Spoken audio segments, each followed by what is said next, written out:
Donnie and Dolly. The team is supported by ableauctions.ca. Closing your business? We can help.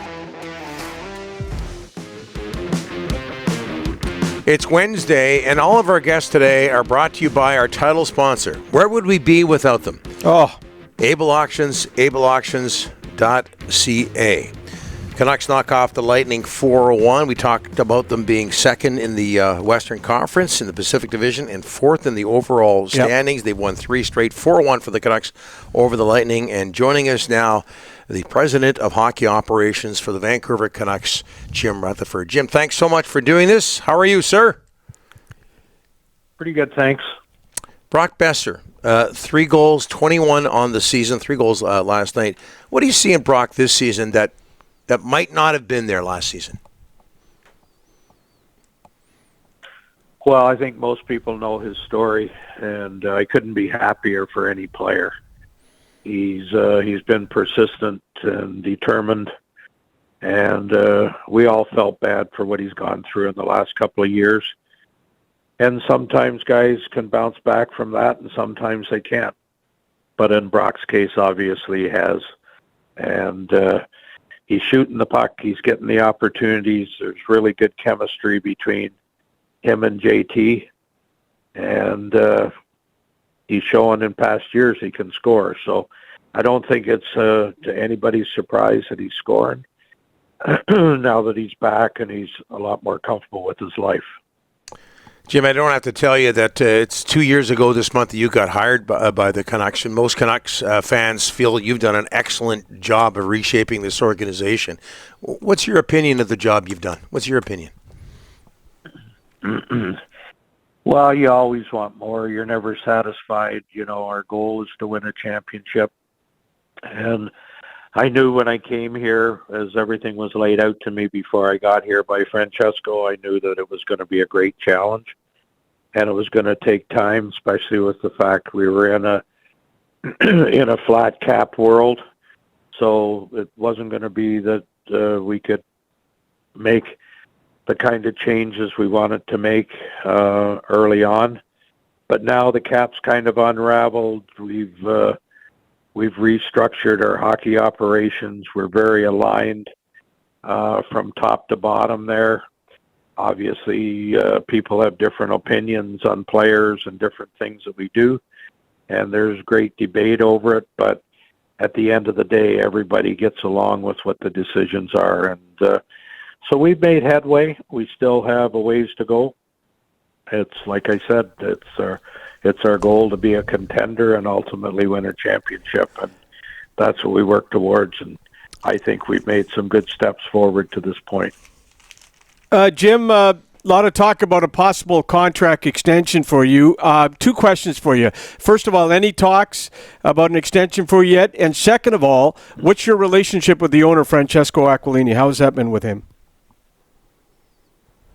It's been really good working with Francesco. You know, what he told me when he first came to my home in North Carolina, what he told me was ahead of me. It was very accurate. He's let all the people in hockey ops, including myself, do our jobs. He's there to support us. He gives us whatever we need. And as far as a contract, it's not something that I dwell on. Okay, we've got other things to focus on.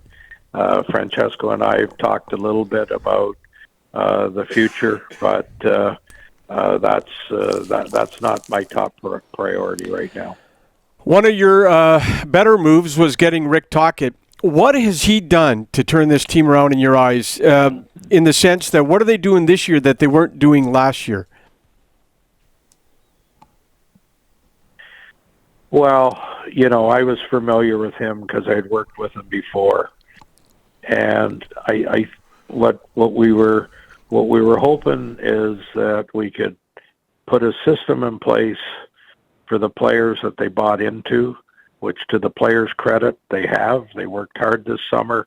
They came to camp ready. They bought into what the coach wants. But it's also how he's up front and he communicates and he makes players accountable. He just doesn't identify the easier guys, you know, maybe a bottom six guy or a bottom defenseman. He's fair. It's the same for everybody. If somebody on the top line's not playing, they may sit for a period. But the good thing about it is he doesn't just do it and ignore it. He'll sit with the player and he'll explain why and what he expects going forward. So his communication with the players is very good and very important. Jim, two big contracts for you this year, Elias Pettersson and Filip Hronek. Can you give us updates on both those guys, especially Pettersson, because there's been dialogue with you and Pettersson's camps. Talk about those two contracts. Yeah, there's not much to talk about at this point. I mean, once we have something, we'll obviously share it with you, but the communication's been good between the two parties. On both players, and we want to keep those players. They're important players. They're impact players on the Canucks. And the good news is they don't become unrestricted free agents this coming summer. So we don't have to be there's no urgency. We don't have to be in a panic. We walk through it. When both sides are comfortable with something, then we'll share that with you. Talking with Jim Rutherford. Jim, we've heard for the past week or so that teams are calling the Canucks about Andrei Kuzmenko. What can you tell us? Are teams calling you and Patrick about Andrei Kuzmenko, who scored last night? Yeah, well, the calls go to Patrick. He's the GM. So, people have checked in. He's not off to the start that he thought he would be or that we thought. And I'm not sure that we really thought he would be on the same pace as he was a year ago, but he can score goals. I mean, that's really what he's good at. And now, because it didn't come quite as quickly as he thought, now he's starting to feel the pressure, and then he squeezes the stick a little harder, and the games become a little bit harder. So he's on the fourth line now. The good thing, about that is he'll play against lesser players. He's still getting his power play time. And eventually, he'll get his confidence back, and then he'll be able to do more for the team. But we work with these players. We got good people on the coaching staff. There's a lot of communication, a lot of video, and we have some of the coaches working with them on a daily basis. So hopefully he can come out of it. It was nice to see him score last night because that's what he does best. Jim, what can Andre learn from Nils Hoglander about becoming a player that Rick Tocchet trusts? Well, that was a little different situation. Hoglander was put in here maybe a little quicker than he should have been. And one of the things that we do, the new group of hockey people here in the last couple of years, is development is very important, and we don't get in a hurry. And moving Hoglander back to Abbotsford last year, and getting some development and getting the coaching there from Jeremy Coulson and getting his confidence is starting to show here now. He still has a little work on his game that the people in Vancouver are working with him on a regular basis. But he's come a long ways. I almost relate his situation with Coulson, where Coulson's gone there. So in Kuzmenko's case, he doesn't get that same luxury to go to Abbotsford and take some of the pressure off. He has to do it in real time here against NHL players. And that was my point I made a little bit earlier. Now that he's moved to the fourth line, maybe that takes a little more pressure off him. Now, he doesn't play as much as he would if he was on the top line, but at least getting some of that pressure off and getting his game back and getting his confidence that way. Back in the days when you played for the Penguins and the Red Wings, and with the Red Wings, you had one of the great masks of all time, great goaltender masks of all time. But you were on the ice playing against people like Bobby Orr and Dennis Potvin. You've seen Paul Coffey. What do you think of Quinn Hughes and what the possibilities are for him and what he means to your organization? Oh, boy. Well, he means everything to to our organization. He's the leader of the team. He's an impact player. He brings it every night. He lives and dies hockey. And he's just a terrific person. But, you know, it's hard to compare players to other generations because the game was played different. But he's right up there with the top defenseman that I've seen of all time, how he can change a game. And I just, you know, I'm like a fan when I watch him. It's just fun watching him go. But he's so dedicated. He wants to win. He wants to do what the coach asks him to do, and we're just really fortunate that we have him here in Vancouver. Hey, Jim, what happened with Ethan Bear? Many thought you were the front runners to land him, and it looks like he's going to Washington. What happened there? I don't know totally. Patrick had regular communication with the agent. We thought we were the front runners. You know, we go back to last year when we brought him here. Nobody in the league really wanted to deal for him. We brought him here and kind of helped him along with his game. Unfortunately, he got hurt. It didn't make sense to sign him because he was getting insurance money from Hockey Canada because he got hurt at the World Championship. So he was covered that way, and there was regular communication. And then it got down to the end, and there was a little bit of change. I'm sure it's partly because of money, and but it's a little disappointing because we put a lot of work in, and we really thought that he was coming back to the Canucks. But he has the right to choose, and he chose a place. I take it he chose another place where he feels that is best for him. Hey, Jim, are you still well, first let me ask you about Tyler Myers. He's a UFA. You know he gets a lot of heat in the market. When do you make a decision on Myers? Sign him or trade him or let him go? We're not going to be in a hurry to make decisions on these guys that their contracts are up based on how the team's doing.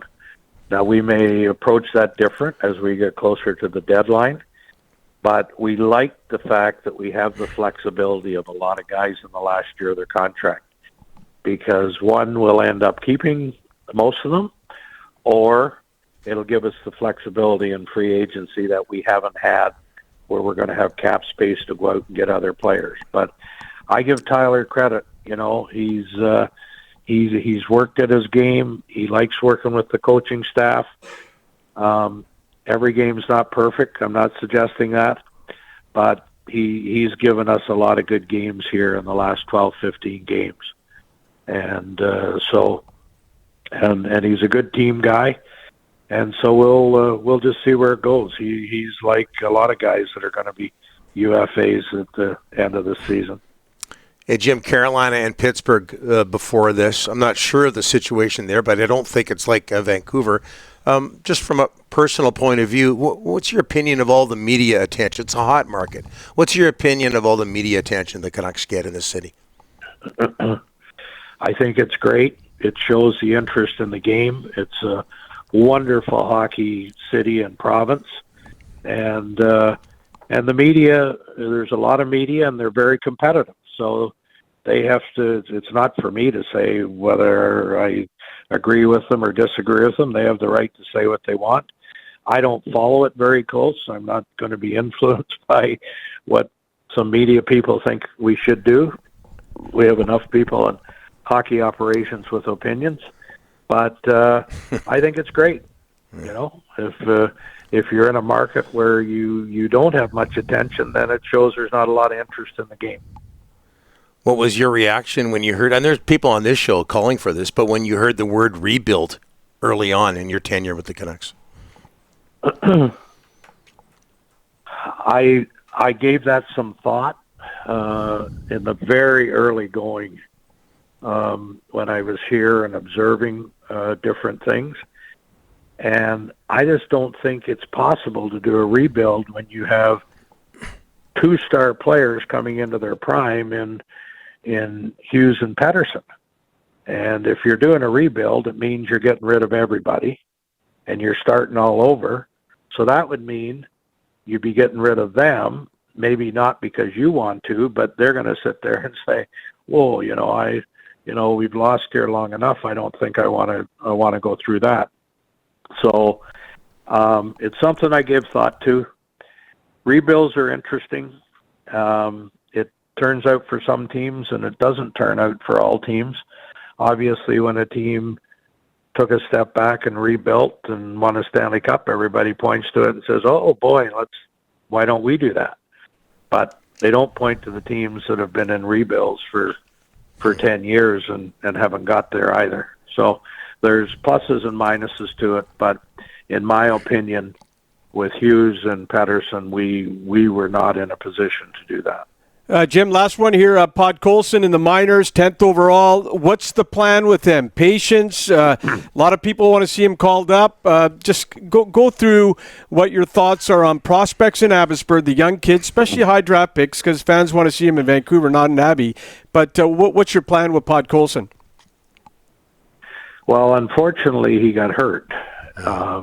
And so he's missed a bunch of games. But to his credit, when he went there, he worked hard at it. He's played pretty well. We're not going to be in a hurry to bring him back. It's kind of similar to the Hoglander situation last year. Let him play and play and play. And then when he gets here, he's going to have his 100% confidence and at least give him the best chance to succeed here. So I'm not saying we're not going to recall him this year, but we're not going to be in a hurry to do it. Jim, thanks for doing this. And you do realize that if you do extend your contract, you're going to have to put up with more of Rick's phone calls, okay? Just so you know. Well, if I'm doing it, then somebody else doesn't have to put up with them. All right. Jim, thanks so much. Above and beyond, we thank you, sir. All the best. Okay, guys. Thanks a lot.